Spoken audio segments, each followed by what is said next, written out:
Hey everyone, today I'm making a pork chop for my parents. It's been a while since I made pork chops, so I kind of burned it technically, especially the garlic powder that I use. So besides garlic powder, the other seasonings that I have on it is basically salt and black pepper.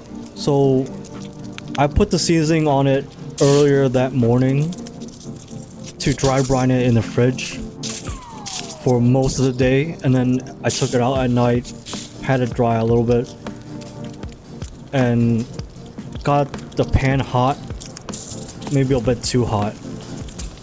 But right before I put it in the pork chop, I turned off the heat. Pork chops generally take longer to cook in comparison to steak, since they do need to cook closer to well done versus something like a steak. So for most of the cooking process, I kept it at medium heat. For the last maybe 4 minutes, I turned it down to medium low, but by that time I already had burned the garlic powder like I said earlier. The black pepper I'm not so worried about burning at this temperature. Throughout the cooking process, I flipped it up quite a bit from both sides of the front and back, including to the bone and to the sides. Well, less to the sides. Definitely needs to sit on the bone quite a bit, since it takes a lot of heat, and it's not very apparent in the finished product. The meat near the bone is still slightly pink, so I set her off to the side and didn't bother with it, at least for this meal.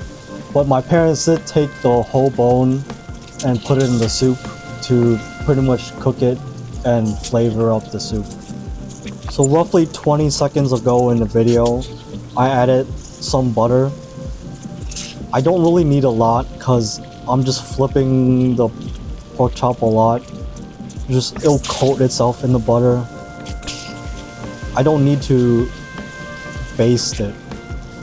I did it that way mostly because pork chops take a while to cook. There's no real point for me basting it. So it's just much easier to just like flip it around. It'll coat itself. Versus like just adding a whole bunch of butter and then I'll just waste most of it. It doesn't look like much in the video, but in person the garlic is much darker. So today the vegetable I chose was asparagus.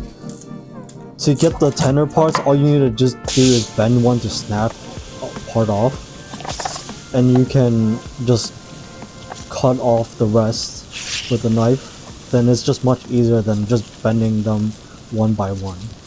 The asparagus doesn't take too long to cook, so I waited a few minutes for the pork chop to rest, put it into the pan at medium-low heat. So while the pork is resting and then some of the juices come out, I use the juices to put back into the pan, and at that time I put the pan on high heat. And at this point, once it browns, I can take it out to plate. Thanks for watching up to this point. Just trying out a new format with speeding everything up and with a voiceover.